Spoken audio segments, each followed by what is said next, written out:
Good news, everyone. Windsor got rid of fluoride from their water. That's right. On January 28th, a motion passed 8-3 on Monday night, January 28th, 2013, and Windsor joined a growing number of municipalities which have voted to end the decade-old practice of adding fluoride to their water supply in the fight against tooth decay. So let me just read you a little bit of this article. I'm gonna post the article that I found on the Windsor Star, and take a look at the article. I found it kind of weird that they chose the picture they did to show Mayor Eddie Francis on top. It looks like he's got a headache, or he's pissed off, or he's like, "What the fuck am I listening to?" or something. I don't know why they posted that picture. You would think there'd be some smiles and stuff going on, but I don't know what's going on with the media anymore. So basically, Council's rejection of fluoride after more than 5 hours of debate. It took 5 hours. Can you believe that? 5 hours of debate? I guess that's why he's got a headache. Listening to these scientific guys go on for 5 hours about how it's good for your teeth. Anyways, went on the contrary to almost unanimous opinion of health and dental experts, as well as others with scientific backgrounds presented among the 27 delegations which spoke at the meeting. So basically, a bunch of these experts and other scientific people went and said, "Oh, we put it in the water because it's good for your teeth." Oh, because, you know, they care about you. You think they care about you. Anyways, it goes on, the article goes on, do not be the municipality the municipal council. It says that Dr. Mark Drunkel, Drkuslec. How do you pronounce that?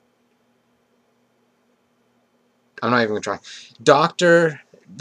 Mark said, do not be the municipal council known for making a health decision against the advice of your health advisors. Well, they did anyways. Thank God, right? The safety and effectiveness of fluoride added to municipal water to help in the fight against tooth decay is a general consensus of the scientific community, Dr. Alan Hyman said, the local medical officer of the health. I'm using the best scientific information that is provided to me, he added, citing studies and reports from such agencies as Health Canada, the U.S. Centers for Disease Control, and the World Health Organizations. So right there, he tells you which organizations are involved with putting poison in your water. So if you want to look at who's the corrupt ones, or putting out disinformation, right there it tells you, well, those are 3 of them, of the many, of course. But Dr. Allen does a really good job of pointing you towards the corrupt organizations that are trying to tell you that they need to put fluoride in your water because it's good for your teeth. Anyways, but opponents of continuing with the practice that began more than 50 years ago in Windsor were quick to draw on their own lists of expert studies and reports to support their own contention that Windsor should join the growing number of Canadian communities, including Lakeshore, Tecumseh, Amherstburg, Calgary, and Waterloo, that have voted to end fluoridation. And there's other communities. I don't know, a few weeks ago, not a few, I think maybe a couple months ago, a month or so ago, there was a community up north that took it out of their water too. They go on that so Kimberly Young of the Fluoride Free Windsor, which is an awesome group, that's the ones that's been doing this for the last year or so, been fighting against, or longer, as far as I know, the last year or so, but probably longer, they've been fighting to get fluoride out of their water in Windsor. She goes on to say, I want it to be shown that when we ingest this, we are safe. She and the others said not a single study among those cited by the fluoridation proponents look specifically at the industry source chemical used by the municipality and its impact on human health outside of tooth enamel hardening.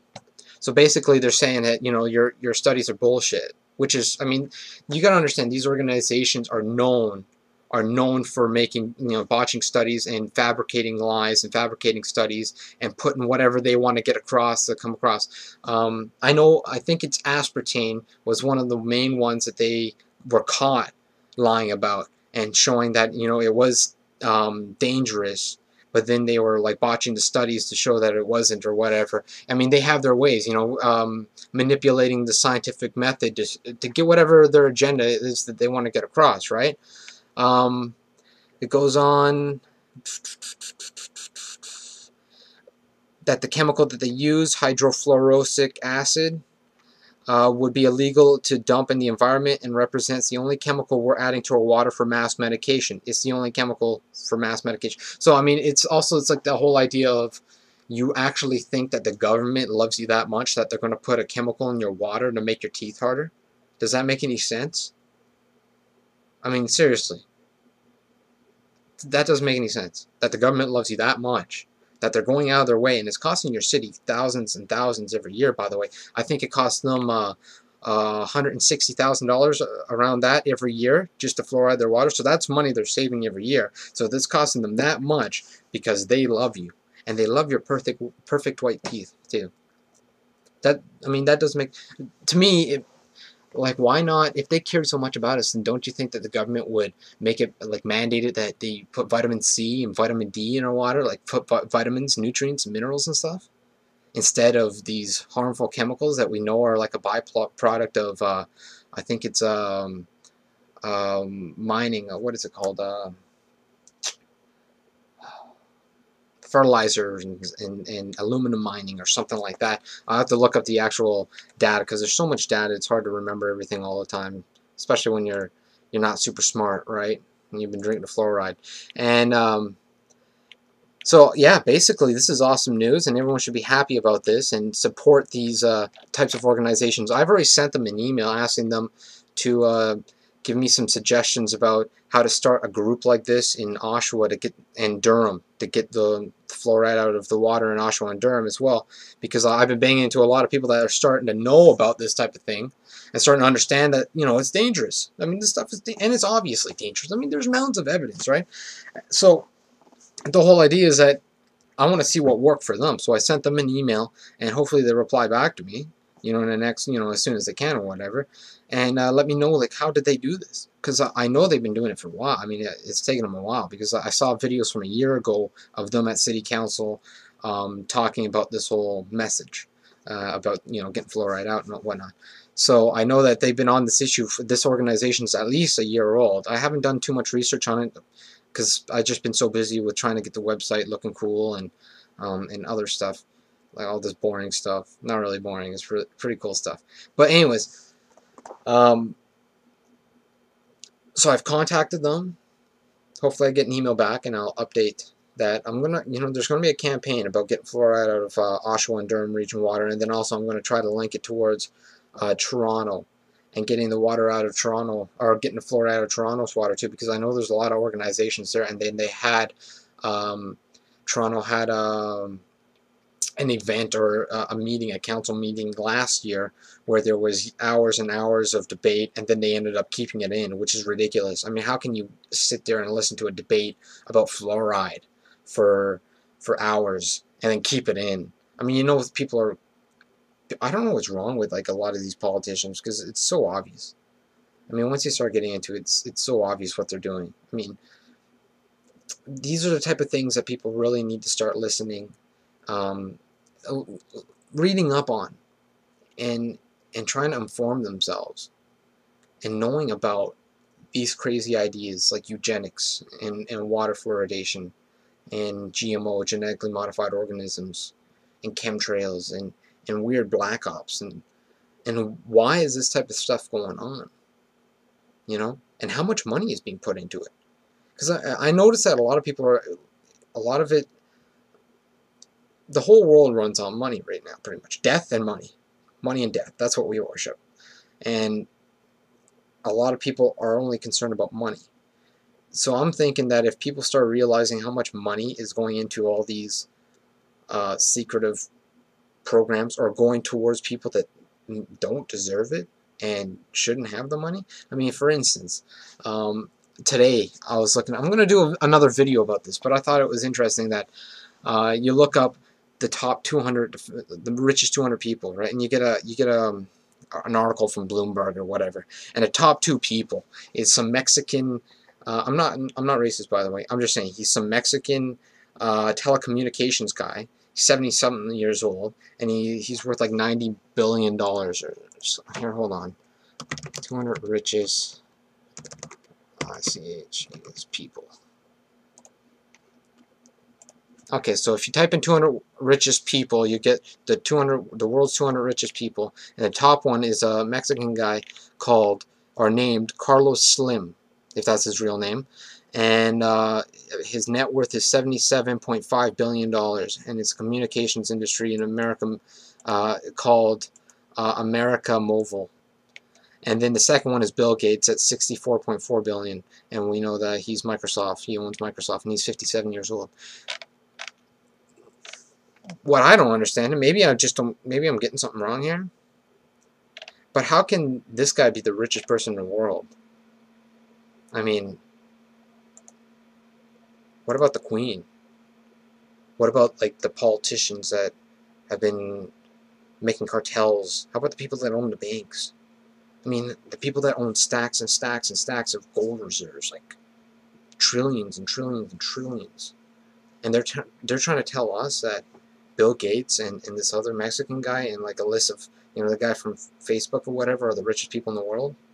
Something's not right there. There's something else going on, and we need to ask questions like why are they lying about that, first of all, and like what else is going on? Because there's a lot of money in the world, and it's like it's disappearing. It's like, where's all the money being gone? I mean, they're printing money off the press, especially since 2008 and the whole economic collapse, when all the banks got bailed out, and they continue to get bailed out. They continue to get government welfare. Corporate welfare is like the #1 welfare. I mean, I don't know all the digits and the numbers behind everything, but I know corporate welfare is right up there. And then you have these companies that got bailed out, but yet they're making billions or millions or whatever every year. These like GM and stuff, they're getting bailed out, but then they're still making money. But then they move all their factories overseas, and they're hiring slave workers, paying them slave wages, so they get bailed out, and then they move overseas. So we pay for them because the taxpayers pay for the bailout in states, and then they move overseas. But then with GM's here too, right? We have GM in Canada. It's all the same company pretty much, GM Canada, but they're all owned by the same.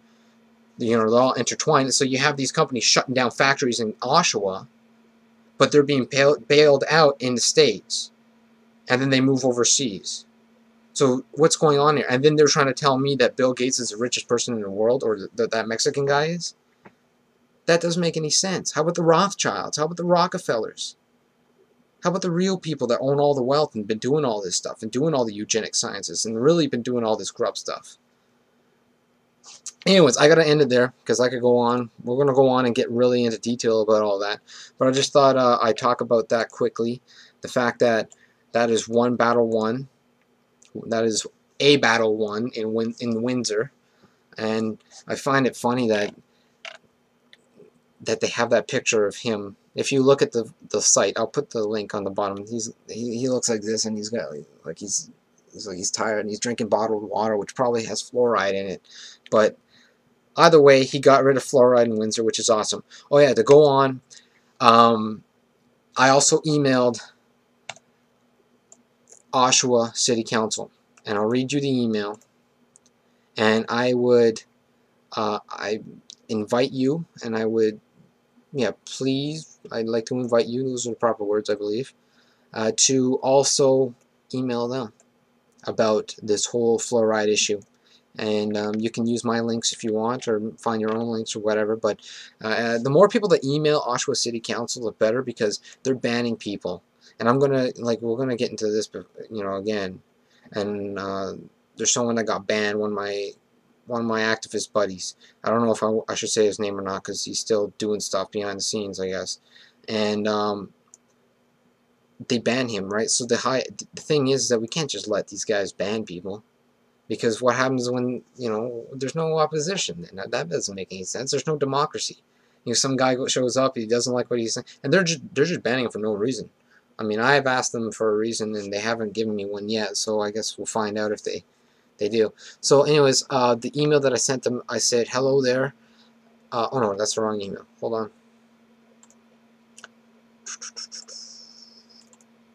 Okay, so I said our council needs to wake up and stop adding this toxin to our water supply. There is a mountain of evidence showing the harms of this chemical. In Windsor, the organization Fluoride Free Windsor had victory in this fight to end fluoridation. Their YouTube channel is informative on the topic and can be found here. I'll post that link underneath the video. I advise all those reading this email to start doing the research on the dangers of fluoridation. A good start is a newly released documentary, Fluoride Gate, An American Tragedy, by David Kennedy.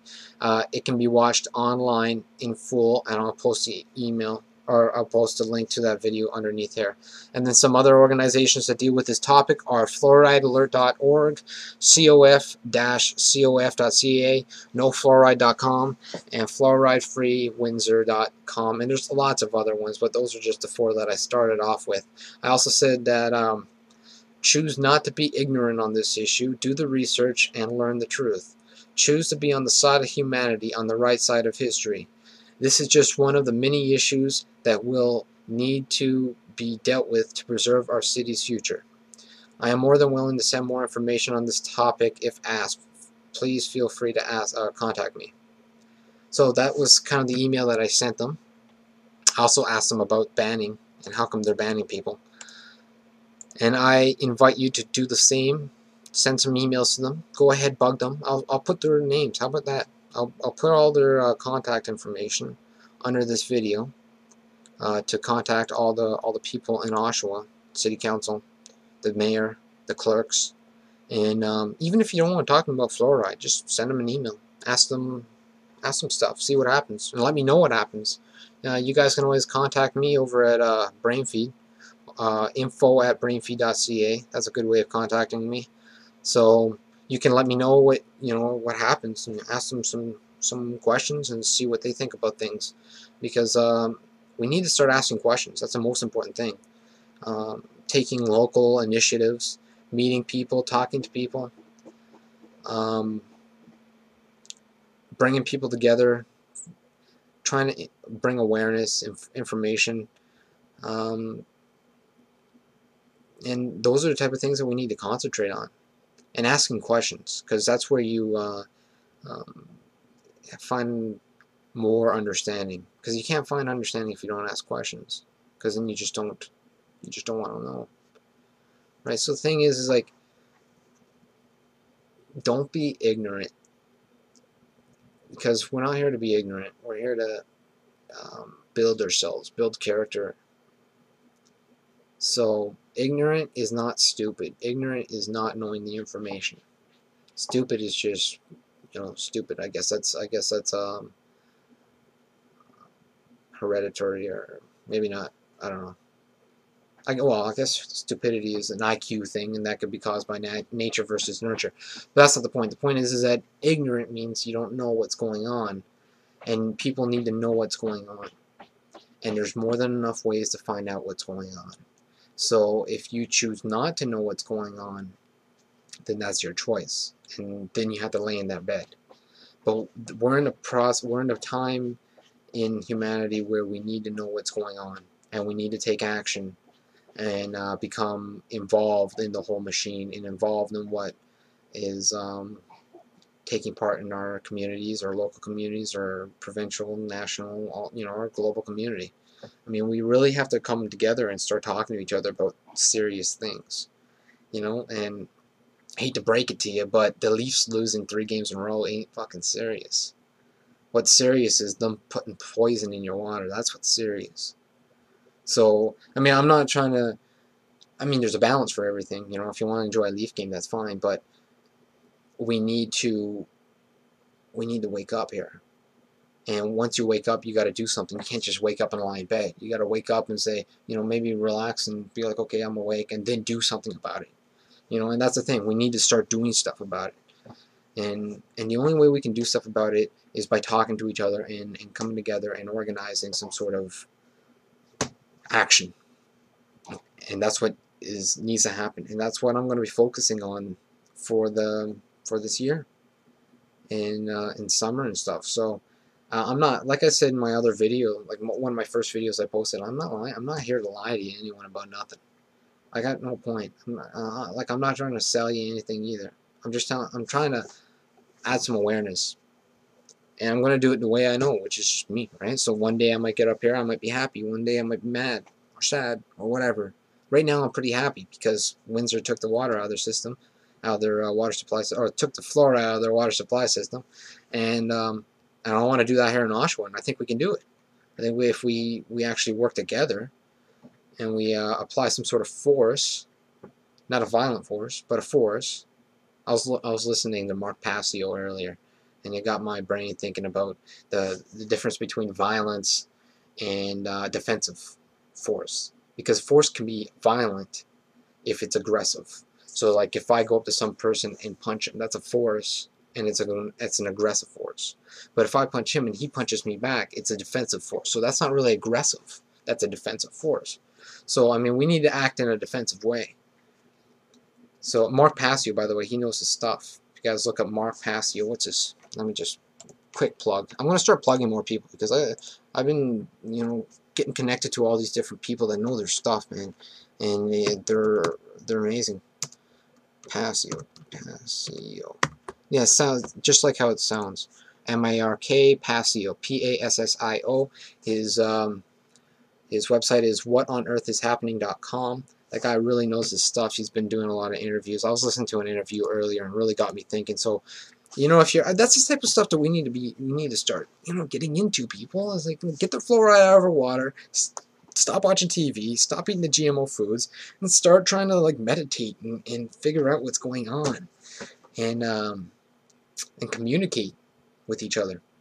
Dang, be creative. Art forms, poetry, painting, pictures, music. I do music and videos and stuff. I'm trying to do videos. My poor attempt at a video. So, anyways, thanks for listening. And is there anything else I need to talk about? Let me just double check before I shut you off. I think that's it. Break free with BrainFeed. And we're trying to feed you some new perspectives on different things.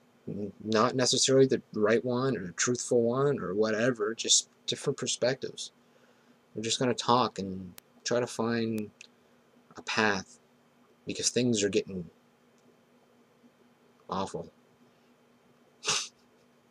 Anyways, it's good to laugh. I love you guys. Bye.